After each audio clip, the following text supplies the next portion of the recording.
강사는 증시 각도기. 네, 안녕하세요. 젊은 투자 증시 나침반 안지원입니다. 네, 잃지 않는 쉬운 투자 곽산진입니다. 잃지는 않지만 벌지도 못하는. 나 진짜 벌만 하면 중국에서 뻥뻥 터집니다. 지금. 네. 어제 여파가 오늘까지도 좀 영향을 미친 것 같습니다. 오늘 새벽에 ADR 그 텐센트 10%, 그다음에 바이두랜다. 알리바바 7% 이렇게 빠졌는데 그대로 이전됐습니다. 중국 시장에. 네, 오늘 홍콩 시장도 많이 하락을 하고 있는 것 같아요. 2% 넘게 하락 중이고요. 상해도 원래 아침에만 해도 플러스였거든요. 오후 되더니 마이너스 1%까지 하락하는 지금 상하이 보였습니다. 2.3% 마이너스, 항생은 3.4% 마이너스. 와, 점점 더 커지네요. HSCEI는 3.8% 마이너스. 좀 이따 까드시 얼굴 어떻게 보나 걱정되네요. 이 공포... 넥타이 선물해야 되겠어. 이제 까만 넥타이. 왜요? 아니 파란 넥타이로 표현이 안 돼. 이 정도 하라 그러면 원래 떨어지면 파란 넥타이, 올라가면 빨간 넥타이 달았거든요. 근데 이제는 이 정도면 진짜. 근데 저는 자꾸 이 뭐랄까 그 하이에나 기질이 있어서 뭐 그런지 모르겠는데 이제 진짜 관심이 가요. 빅테크들 주가 빵빵 터지는 게 텐센트 10% 빠졌어. 정말? 와, 정말 좋은 가격에 왔네. 알리바바 7% 빠졌어?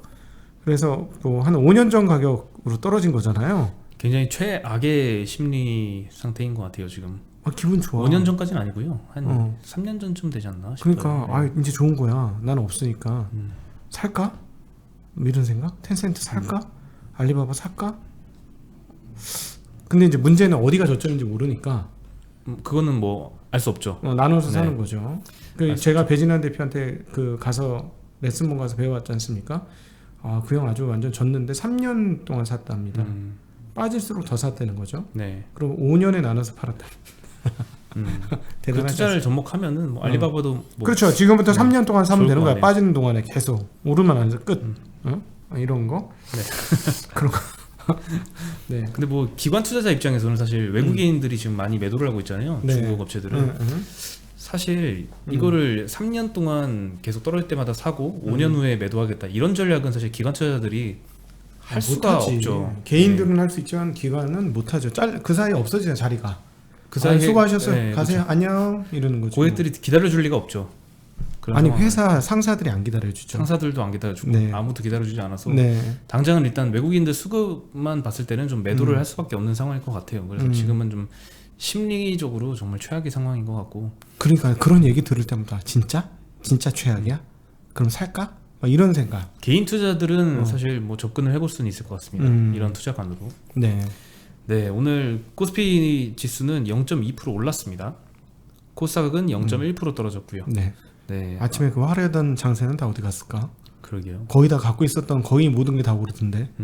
오후 되니까 어디 갔어? 반등을 좀 많이 하나 싶었는데 많이 반납을 했고요. 두더지 게임 할 때 쏙쏙 들어가듯이 플러스가 다 쏙쏙 들어가 버렸어. 오후 되니까. 네. 그리고 뭐 장이 3시 반 마감이 아니라 4시 마감이었으면 아마 더 떨어졌겠죠. 예. 옛날에 한국 축구가 하도 골을 많이 먹어서 빨리 끝났으면 좋겠습니다. 시간이 더 돼갑니다. 막 이런 거 비슷하네요. 네, 빨리 끝난 게 원래 다행이 아닐까 싶습니다. 네, 오늘 개인 투자들은 코스피에서 2,800억 매도했고요. 코스닥에서는 1,000억 매수했습니다. 외국인은 코스피에서 400억 매수, 코스닥에서는 600억 매도를 했고요. 기관은 코스피에서 2,300억 매수, 코스닥에서는 400억 매도했습니다. 환율은 조금 안정세를 보인 것 같아요. 1,150원까지 좀 내려왔고요. 55원까지 갔다가 지금 51원 떨어져 있습니다. 네, 7월 들어서 이 외국인 투자들이 계속 매도를 많이 하고 있습니다. 지금 7월에만 순 매도 대금이 3조 4천억 정도이거든요. 반도체를 가장 많이 팔았습니다. 일단 순매도한 게 26일까지 7월 1일부터 26일까지 삼성전자 1.6조 팔았고요. 하이닉스 5,600억, 현대차 3,400억, KB금융 3,400억, SK이노베이션 3,000억. 근데 이 와중에 순매수한 종목들이 있는데요. SKI테크놀로지 2,600억, 삼성 SDI 2,200억, LG전자 2,200억, LG화학 2,100억, SK텔레콤 1,800억입니다. 네, 뭐 보통 이제 2차전지주들을 굉장히 많이 매수를 한 것 같습니다. 6월 달에는 좀 외국인들이 2차전지도 샀지만 뭐 엔터주랑 유통주랑 같이 샀었는데 7월 들어서는 이 특정 섹터에만 너무 매수가 몰리는 게 아닌가 싶습니다. 테슬라가 해줬죠. 2분기 11억 달러 흑자를 기록을 하면서 아주 뭐 훌륭한 모습을 보여줬어요. 비트코인으로 평가 손실을 봤을 것 같은데 네. 이거를 감안해도 분기순이익이 10억 달러를 자동차에서만 돈을 벌었다는 게 굉장히 크죠. 의미가 있습니다. 네. 네, 1년 전보다 이 분기순이익 기준으로는 10배나 증가한 수치고요. 전기차 부분 매출액이 102억 달러입니다. 탄소 규제 크레딧 판매 매출은 3억 5,400만 달러로 이 크레딧 판매 매출 비중이 굉장히 많이 떨어졌습니다. 의미가 있죠. 자동차 부분 총 크레딧이라는 것은 탄소 배출권을 파는 거예요. 쉽게 얘기하면. 네, 그렇죠. 이때까지는 그 탄소 배출권 판매 없었으면 적자다. 뭐 그렇죠. 이런 얘기가 많았었는데 와 이제는 근데 좀 지난 많이 분기부터 바뀌었습니다. 이미 자동차가 BEP를 넘었어. 네. 그러면서 이제 우리 예전에 김필수 교수님 오셔서 얘기했지만 전기차 돈이 덜 든다는 거예요. BEP가 대수가 더 낮아. BEP 대수가 상당히 낮아서 어느 정도만 팔면 바로 흑자가 난다는 거죠. 네. 뭐 이익 레버리지가 장난 아닌데요. 지금 그로스 프로핏 28%라고 합니다. 자동차 부분이. 28%? 네, 자동차 그러니까 총마진이 28%. 총마진 영업이익 네. 아니고 그렇죠. 그 매출에서 매출 원가까지만 원가 뺐을 때. 네. 그 4개 분기 중에 가장 높았고요. 전기차는 20만 대 이상을 판매를 했습니다. 그래서 오늘 2,000원지 배터리 관련주들이 굉장히 많이 올랐는데요. 이때까지 좀 소재주 위주로 많이 올랐잖아요. 네. 셀업체들은 좀 조용했었는데 네. 물적 분할 이슈도 나오고 근데 오늘 셀업체 위주로 좀 상승을 했습니다. 네. 근데 여기에 조금 더 덧붙인 게 삼성 SDI가 실적 발표했는데 잘 나왔습니다. 네. 예, 매출액은 컨센서스하고 부합을 했고요. 영업이익은 2,950억 나왔는데 컨센서스가 2,560억이었거든요. 어닝 서프라이즈가 나왔습니다. 사실 회사 규모 치고는 그렇게 큰 수익은 아니지. 그죠? 그렇죠. 네. 네, 삼성 SDI가 오늘 3% 올랐고요. LG화학이 2.2%, SK이노베이션이 0.4% 올랐고요. 일부 뭐 중소형 업체들도 많이 오른 것도 있고요. 뭐 전일에 많이 올랐던 거는 조금 떨어진 것도 있습니다. 네. 그래서 이 테슬라 잘 생각하셔야 됩니다. 이제 이렇게 되면 100만 대잖아요. 100만 대면 몇 기가입니까? 100기가. 쉽게 하면 75기가나 100기가 정도 되지요. 75kW 정도 쓰는데 향후에 이제 큰 차, 사이버 트럭 이런 거 나오면 조금 더 쓸 테니까 계산하기 쉽게 이제 100기가라고 치고 여유분까지 합쳐서 1000만 대면 1000기가예요. 지금 그러면 전 세계 합쳐서 지금 얼마입니까? 그러면 계산해 보면 쉽죠. 계산해 보면 지금 내년도만 돼도 테슬라 한 군데가 100기가 이상 써야 되는 상황이 왔고요. 그리고 다른 데도 합치면 금방금방 100기가 하면 한 3,400기가에서 500기가 바로 써야 되는데 모자른 거지. 그렇게 되면 지금 정확하게 지금 계산을 안 해봤는데 글로벌 토탈이 350기가를 못 넘을걸요. 500기가 못 넘을 것 같은데 배터리 업체들의 지금 캐퍼가 네. 그러니까 이게 지금 자동차 업체들은 계속 만들고 싶어하고 그다음에 이제 테슬라 봤으니까 눈 돌아가지. 아니 수십만 대 팔아가지고 수익 흑자가 났단 말이야. 이게 말이 안 되는 거거든요. 내연기관차 입장에서는. 그러면 이제 눈 돌아가는 거예요. 해야 되겠다. 돈이 되긴 되네. 이러면서 이제 게다가 이제 시장도 뺏기게 생겼는데 그러면은 이제 그게 눈 돌아가서 시작하면은 그때부터 이제 본격적인 쇼티지가 발생을 하는 거죠. 이제부터는. 네. 그래서 지금 이 난리가 나고 있는 겁니다. 네, 오늘 업종 상승률 1위는 철강 금속 업종이었습니다. 2% 가깝게 상승을 했고요. 오늘 현대제철이 실적 발표를 했는데요. 매출액은 소폭 컨센서스를 상회를 했고요. 영업이익은 5,450억 나왔는데 컨센이 4,600억이었기 때문에 이것도 상회를 했습니다. 네, 포스코도 실적이 굉장히 잘 나왔었잖아요. 영업이익이 좀 현대제철이 좋았고요. 전방산업 회복 때문에 제품 가격을 인상한 것이 주 요인인 것 같습니다. 네. 컨퍼런스 콜도 했는데요. 전 지역에 걸쳐서 철강 수급이 타이트한 지금의 상황이 지속될 것이다라고 전망을 했고요. 자동차 부문은 반도체 수급 문제가 좀 안정화 단계로 들어선 것으로 보고 있고 코로나 이후에 가전 부문 화랑도 계속 지속 중이다. 그리고 후판 분야도 조선업 수주가 계획을 웃돌아서 하반기에도 좋을 것이다. 이렇게 언급을 해줬고요. 네. 현대제철이 2% 상승, 포스코가 3% 상승했습니다. 네. 그리고 오늘 요즘 실적 발표 너무 많이 나오고 있습니다. SK 하이닉스도 오늘 발표를 했는데요. 아침부터 발표했죠? 예, 매출액이 10조 3,200억 나왔고요. 컨센이 9조 8,600억이었는데 좀 상회를 했고 영업이익은 2조 7천억 가까이 나왔는데 컨센서스 소폭 미달했습니다. 네. 거의 부합했고요. 3년 만에 분기 매출 10조 원을 다시 돌파를 했는데 PC, 그래픽, 컨슈머용 메모리 반도체 수요가 크게 늘었습니다. 하이닉스 측에 따르면 이제 EUV 공정을 활용해서 좀 양산하기 시작한 이 10나노급 4세대 D램은 최근 모바일 수요 대응을 위해 양산을 시작했다고 하고요. 하반기에 공급 예정이라고 하는데 또 DDR5 얘기도 했습니다. 이거는 하반기에 양산을 할 것이라고 얘기를 했습니다. 하반기 중요한 포인트네요. 네. 2분기가 아니네요. 네. 2분기가 아니네. 하반기. 네. 그래도 시장에서는 좋게 인식을 했었어요. 요 컨퍼런스 콜 이후에 시장이 좀 하이닉스 주가가 좀 올랐거든요. 1% 넘게 상승을 했는데 뭐 결국 오후 들어서 중국 영향 때문에 도로 마이너스 전환을 한 것 같습니다. DDR5가 하반기네요, 여러분. 어제 김 작가가 저도 2분기나 될 거라고 했었는데 또 틀렸네. 하반기네. 계속 미뤄집니다. 1년을 미뤄지고 있어요, 지금. 네. 랜드 부분은 이제 3분기에 흑자 전환을 하고 연말부터는 176단 양산에 돌입한다라고 계획을 하고 있다고 합니다. 그리고 인텔의 랜드 플래시 사업부 요거 인수를 했잖아요. 근데 이제 승인을 받아야 됩니다, 각국에. 중국을 제외한 8개국의 승인을 받았고 하반기에는 중국 승인도 받을 것이다. 승인을 받으면 된다는 거죠, 지금. 네, 맞습니다. 그리고 인텔의 CPU 생산 지연 때문에 국내 메모리 업체들 타격을 받지 않을까 이런 우려가 있는데 이에 대해서는 모바일과 서버 간의 믹스 운영으로 리스크가 크지 않을 것이다, 뭐 이렇게 언급을 했습니다. 리스크가 없다고 얘기하진 않았네요. 네, 크지 않을 3분기 것이다. 정도 빈 공간이 생길 수도 있다라는 얘기죠. 네. 모바일은 이렇게 보시면 돼요. 이 얘기는 모바일은 3, 4분기는 좋잖아. 크리스마스 때까지 계속 물건이 나가는 상황이니까 지금부터 3, 4분기에 모바일 D램 쪽과 DDR5, 모바일 DDR5 계속 나간다는 얘기고 1, 4분기가 문제네. 네. 하반기에 나갈 거니까 하반기에 나갈 거면은 2, 4분기부터 제작을 해가지고 일부 뭐 돈을 받을 수도 있는 거니 뭐 했는데 1분기가 비네요. 내년 1분기가 반도체 그 한국의 메모리 업체들 삼성전자, 하이닉스의 가장 큰 고비가 내년 1분기가 되겠다라고 추정해 볼 수 있겠습니다. 네. 그리고 오늘 진짜 오랜만에 남북 경협주들이 좀 많이 뜬 모습이 보였는데요. 오전 10시쯤에 정부가 작년 6월에 이제 남북 통신 연락선이 끊겼는데 요거를 복구했다라고 발표를 했습니다. 네.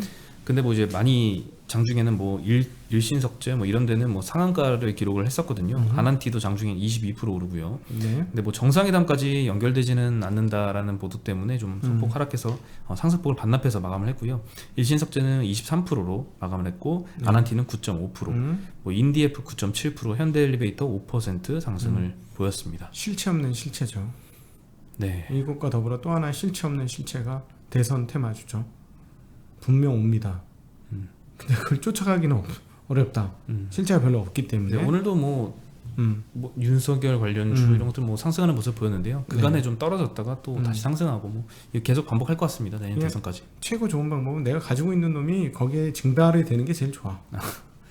그럴 가능성이 굉장히 낮긴 하죠. 근데. 네. 그거를 바라는 거지 뭐 다른 거 바라는 거에서 쫓아가면 휘둘려서 아마 힘들 것이다. 그러니까 운 좋게 내가 갖고 있는 것 중에 거기 한번 테마로 엮이면 감사합니다, 땡큐 뭐 이런 마음을 가져야 되지 않을까 싶습니다. 네.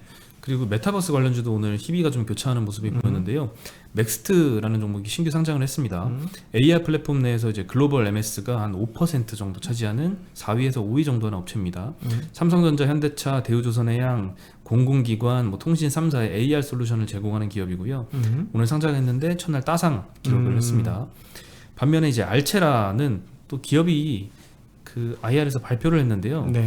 메타버스 관련한 사업 모델이 없다라고 공지를 했습니다. 원래 이제 그 카메라를 통해서 사람 얼굴 인식하고 이런 영상 인식하는 그 소프트웨어를 제작해주고 하는 회사죠. 네, 뭐 안면 인식 사업, 이상 상황 감지, 데이터 사업 이런 것들은 하는데 알체라 사업 모델 중에 지금 언론에서 많이 주목하고 있는 이런 뭐 메타버스 관련된 뭐 직접적인 연결된 사업은 없다라고 뭐 해명 공시를 요구를 하지도 않았는데 자발적으로 이렇게 발표를 했습니다. 옆에서 보기엔 되게 대쪽 같고 멋있다 이런 생각은 들지만 해당 기업 주주들은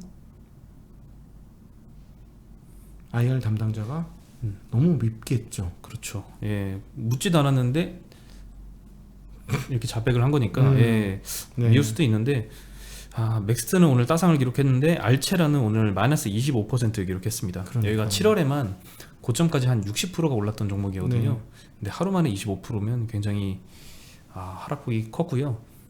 결국 전월 말 대비해서는 한 14% 정도 오른 수준인 것 같습니다. 주주들은 미친 지경이지. 네. 그리고 뭐 같이 많이 올랐던 자이언트 스텝도 오늘은 4% 정도 하락해서 마감을 했습니다. 넉살 잡고 누가 너한테 그런 얘기 하라고 했냐고 막 이런 심정이겠죠.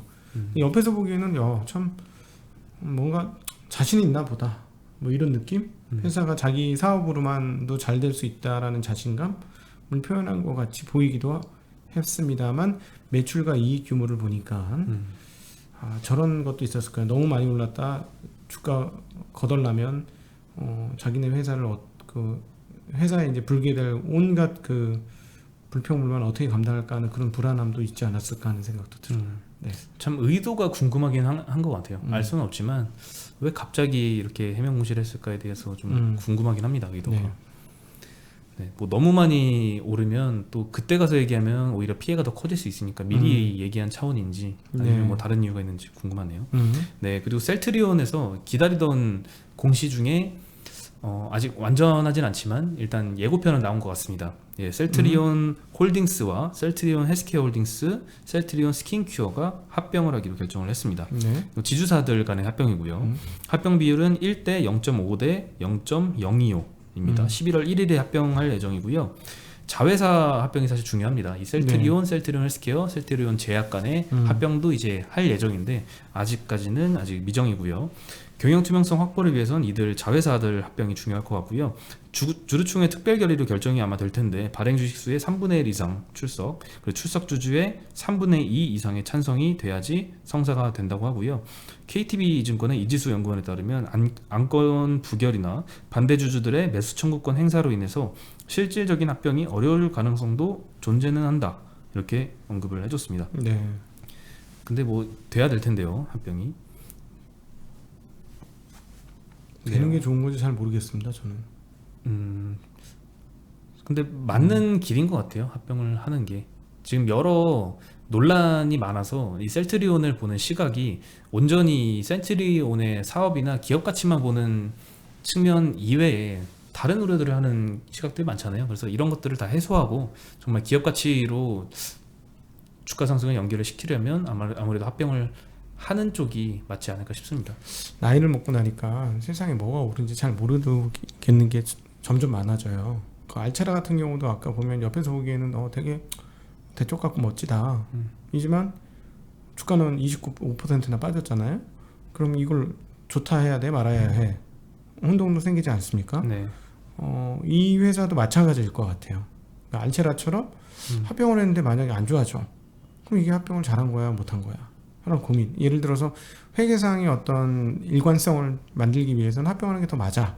라고 생각할 수는 있지만 그 다음에 이제 주가가 막 이상해지면 주주들의 입장에서는 어떻게 해야 되나 하는 고민. 네. 근데 이미 뭐 작년에 합병을 하기로 결정을 이미 했으니까요. 네. 아마 하지 않을까 싶습니다. 네. 그리고 이마트에서 이제 공시를 냈는데요. 스타벅스 코리아 지분 50% 갖고 있잖아요. 요거를 추가로 취득을 한다라고 얘기를 했습니다. 기존의 50%에서 17.5%를 더 추가를 인수를 하고요. 나머지 32.5%는 원래 이제 그 인터내셔널 스마트래 스타벅스 인터내셔널 그 미국 본사가 갖고 있었는데 여기서 32.5%를 싱가포르 투자청에 매각하기로 했습니다. 그러면 거기는 누가 인터내셔널은 얼마나 갖고 있는? 거기는 이제 없어지는 거죠. 스타벅스 코리아 지분을 전부 다 매각하는 겁니다. 그러면 스타벅스는 스타벅스인가 스타벅스가 아닌가? 스타벅스는 스타벅스가 아니죠. 네, 그래서 결국 이마트가 대주주로 올라서게 됐고요. 인수 가격은 2조 7천억 정도이고요. PER 기준으로는 한 20배. 작년에 사실 그 코로나 때문에 순이익 영업이익이 소폭 줄었거든요. 그래서 네. 그 전 기준으로 하면은 한 20배 정도 되는 것 같습니다. 네. 중요한 변화는 기존까지는 이게 50% 이렇게 이마트와 스타벅스 본사의 50% 간 지분이었기 때문에 공동 기업입니다. 네. 그래서 지분법 적용 대상이었는데 이제 50% 이상 완전한 지배력을 확보했기 때문에 종속 기업으로 분류를 해서 연결 재무제표에 포함을 시킬 것으로 보입니다. 작년 매출액은 스타벅스 코리아가 2조 원이었고요. 영업이익이 1,600억, 순이익은 1,000억을 냈습니다. 내가 스타벅스 잘 먹은 게 몇 잔인데 그 2조 원밖에 안 됐단 말이야? 네, 2조 원이 큰 돈이구나. 2조 원 굉장히 큰 돈이네. 내가 몇 잔을 먹었는데. 네. 네. 예, 그리고 이마트의 작년 영업이익이 2,370억이었거든요. 네. 여기에 스타벅스의 영업이익 1,600억을 만약에 포함하면 4,000억이 됩니다. 굉장히 크게 늘어나는 효과가 있는데 요거는 뭐 영업이익 정도 얘기고 순이익에는 사실 기존 50%에 대한 관계손익으로 이미 순이익이 포함이 되어 있기 때문에 추가 취득한 정도만 아마 순이익에는 영향을 끼칠 것이다. 야, 이제 드디어 한국 스타벅스는 스타벅스인가 스타벅스가 아닌가. 로열티만 내겠죠. 브랜드 같지만. 음. 그 스타벅스입니까? 아닙니까? 이마트 모르겠습니다. 스타벅스. 이마트. 스타벅스 이마트. 네. 우리나라는 녹색이 노란색으로 바뀔 수도 있겠네. 그렇겠네요. 네. 네, 이마트는 오늘 4% 상승해서 마감을 했습니다. 네. 네, 그리고 한국 2분기 GDP가 발표가 됐습니다. 전년 동기 대비 5.9% 성장을 했고요. 전 분기 대비는 0.7% 성장을 했습니다. 네. 네, 2분기 성장을 주도한 거는 민간 소비와 정부 소비였습니다. 민간 소비는 아무래도 추경 효과가 좀 덕을 본 것 같고요. 정부 소비는 이제 건강보험 급여비 지출이 좀 중심이 됐다라고 알려졌습니다. 반면에 건설 투자하고 수출은 좀 감소 전환을 했고요. 설비 투자는 증가폭이 조금 축소가 됐습니다. 네. 네, 오늘 소식은 여기까지인데 장이 참 반등했다고 하기도 뭐하고 장은 그대로였는데 좀 개별 주식으로 보면은 좀 빠진 것도 좀 많은 것 같고요. 씁쓸하네요. 그렇죠. 네. 빨리 중국이 이제 정신을 좀 차려야 되겠습니다. 근데 뭐 한 하루 이틀 정도 더 빠지면 괜찮아지겠죠. 네, 뭐 영원히 빠지겠습니까? 그렇죠. 네. 영원히 빠지는 걸 원치는 않을 거예요. 중국 당국이 아무리 그렇다고 해도. 그러니까 그 시진핑 체제를 잘 구축하기를 원하고 그것을 위한 정지 작업이지만 그렇다고 자본시장을 박살을 낼 것이냐. 그러면 시간이 지나면 월가 사람들을 달래는 행동을 할 수도 있죠. 즉 무슨 말이냐면 지금 월가 사람들이 이게 뭐야 하고 깜짝 놀란 거일 수 있잖아요. 네. 지금 상황들이. 근데 뭐 국제화, 자본시장 국제화에 대한 의지는 그대로 가지고 있으니까 그거에 어떤 타협점을 내놓지 않겠는가, 시간이 지나면. 그런 생각도 해보게 됩니다. 네. 네, 그러면 저희는 이따 연합인포맥스에서 저는 이따 뵙겠습니다. 네, 그러면 인사드리겠습니다. 안녕.